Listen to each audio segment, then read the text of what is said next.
কাল তো বাঙালির নববর্ষ।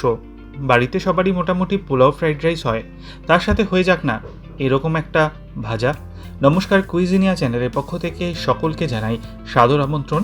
আমাদের সবার চ্যানেল কুইজিনিয়াকে সাবস্ক্রাইব করে পাশে থাকা বেল বাটন আর অল আইকন প্রেস করে রাখলেই সব নতুন ভিডিও নোটিফিকেশন আপলোড হওয়া মাত্র আপনাদের কাছে পৌঁছে যাবে। পোলাও হোক কিংবা ফ্রাইড রাইস, বা শুধু ভাতের সাথে কিংবা সন্ধ্যের স্ন্যাক্সের সাথে টিফিনে হয়ে যেতে পারে এরকম একটা দুর্দান্ত স্বাদের ভাজার রেসিপি। যদিও এটি সম্পূর্ণ নিরামিষ, কিন্তু খেতে কিন্তু জাস্ট ফাটাফাটি। পুরো ভিডিও দেখে ভালো লেগে থাকলে বরাবরের মতো একটা লাইক, কমেন্ট, প্রচুর শেয়ার করতে ভুলবেন না যেন। কাল নববর্ষ উপলক্ষে এটা একবার বাড়িতে ট্রাই করে দেখুন, আফসোস করবেন না। নতুন বন্ধুদেরকে চ্যানেলে স্বাগত জানিয়ে আর পুরনো বন্ধুদেরকে পাশে থাকার জন্য অসংখ্য ধন্যবাদ জানিয়ে শুরু করছি আজকের এই টেস্টি রেসিপিটি। নিয়েছি এখানে 200 গ্রাম পনিরের একটা স্ল্যাব। প্রথমেই আমি পনিরটাকে মাঝখান থেকে দু টুকরো, আর তারপর প্রত্যেকটা টুকরোকে আমি আবারও মাঝখান থেকে হাফ করে নিচ্ছি।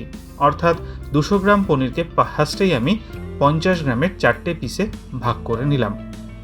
এবার এই একটা পনিরের 50 গ্রামের যে স্ল্যাবটা আছে সেইটাকে লম্বা করে দাঁড় করিয়ে এরকমভাবে আমরা মাঝখান থেকে আর একটা টুকরো করে নিলাম, অর্থাৎ হয়ে গেল 2 টুকরো।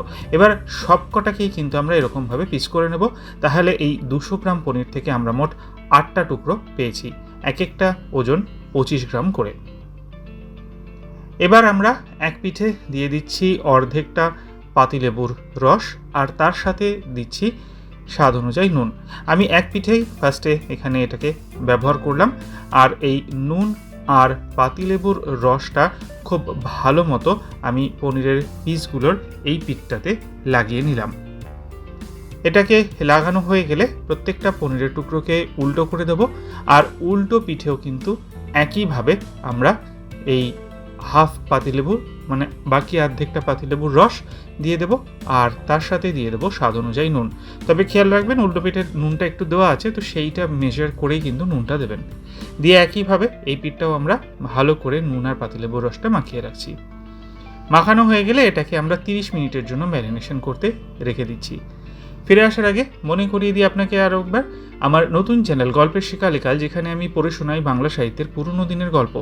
চ্যানেলটাকে সাবস্ক্রাইব করতে আজকের ভিডিও ডেসক্রিপশন বক্সে দেওয়া লিঙ্ক থেকে আপনারা ডাইরেক্ট সাবস্ক্রাইব করতে পারেন। গল্পগুলো অতি অবশ্যই শুনবেন, ভালো লাগলে লাইক, কমেন্ট, শেয়ার করতে ভুলবেন না যেন। আর কুইজিনিয়ার মতো এই চ্যানেলেরও প্লিজ পাশে থাকবেন। আবারও ফিরে আসলাম। আমরা এবার একটা পেস্ট বানাবো। তার জন্য এক মুঠো ধনেপাতা নিয়ে নিয়েছি, তার সাথে দিয়েছি একটা কাঁচা লঙ্কা, আর তার সাথে দিয়েছি 2 টেবিল চামচ পরিমাণ জল দিয়ে একটা মিহি পেস্ট আমরা বানিয়ে রাখছি। আমার এই মিক্সি জারটা পারচেস করতে চাইলে ডেসক্রিপশন বক্সে দেওয়া লিঙ্ক থেকে আপনারা কিন্তু ডাইরেক্ট পারচেস করতে পারেন। 30 মিনিট হয়ে গেছে পনিরটা। এবার আমরা এই যে পেস্টটা বানিয়ে রেখেছিলাম সেটার মধ্যে ঢেলে দিলাম, আর তার সাথে দিচ্ছি 1/4 টিস্পুন পরিমাণ চিনি।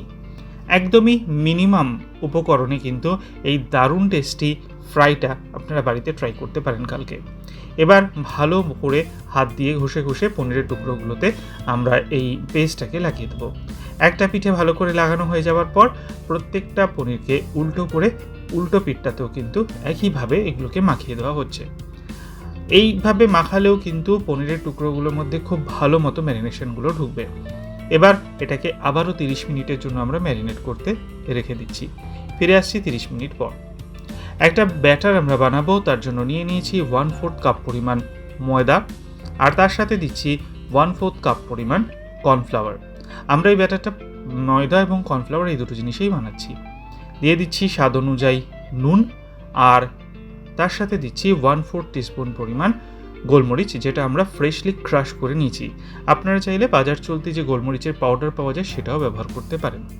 শুকনো উপকরণগুলোকে ভালো করে হাত দিয়ে মিশিয়ে নিলাম, আর এরপর এতে আমরা দিচ্ছি একদম বরফ ঠান্ডা জল। বরফ ঠান্ডা জলে ব্যাটারটা গুললে কিন্তু বেশ মুচমুচে হবে। চাইলে আপনারা এর মধ্যে বেকিং সোডা দিতে পারেন। আমি ব্যবহারটা খুব একটা বেকিং সোডা করি না, পছন্দ করি না বলে, তবে বেকিং সোডা দিলেও কিন্তু মুচমুচে হবে। কিন্তু বেকিং সোডার বদলে আপনারা যদি একদম বরফ ঠান্ডা জল দিয়ে এটাকে গোলেন তাতেও কিন্তু বেশ ভালো মুচমুচে হবে। একদম ভালো মতো আমরা এটাকে গুলে নিলাম, আর এর কনসিস্টেন্সিটা দেখুন, ঠিক এইরকম কনসিস্টেন্সি কিন্তু এইটার হবে। আমি আপনাদের হাত দিয়ে তুলে দেখাচ্ছি। ব্যাটার আমাদের রেডি। এবার পনিরের পিসগুলো একটা একটা করে নেব, ভালো মতো দু পিঠে এই ব্যাটারটাকে আমরা মাখিয়ে নেব। আর মাখানো হয়ে গেলে এটা কিন্তু এখন ফ্রাই করার জন্য একদমই রেডি। তাহলে আসুন এবার ভেজে নেওয়া যাক। এটা আমরা সাদা তেলেই ভাজবো, ট্রাই করবেন সাদা তেলেই ভাজতে। সাদা তেল গরম করে নিয়েছি, আর তাতে আমরা প্রথমেই এক পিস অর্থাৎ 2 পিস কিন্তু দিয়ে দিলাম। ডুবো তেলে ভাজার কোনো প্রয়োজন নেই, ঠিক এইটুকু তেলেই আমরা এটা ভেজে নেব। এক পিঠ কিছুক্ষণ ভাজা হয়ে গেলে উল্টে দেবো, আর তারপর উল্টো পিঠটাও বেশ কিছুক্ষণ ভেজে নেব। দু পিঠই মোটামুটি 2 থেকে আড়াই মিনিট সময় নিয়ে মিডিয়াম ফ্লেমে এটা ভাজতে হবে। ফ্লেম কিন্তু হাই করবেন না, তাহলে কিন্তু ওপরটা লাল হয়ে যাবে, ভিতরটা কাঁচা থেকে যাবে।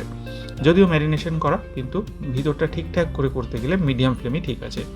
একদম সুন্দর করে লালচে হওয়া পর্যন্ত কিন্তু আমরা পনিরগুলোকে ভেজে নেব।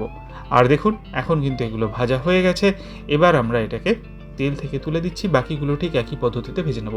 সার্ভ করার জন্য একদম রেডি আজকের এই টেস্টি ফ্রাই। ভিডিওটা আশা করি ভালো লেগেছে। ভালো লেগে থাকলে লাইক এবং শেয়ার করতে ভুলবেন না।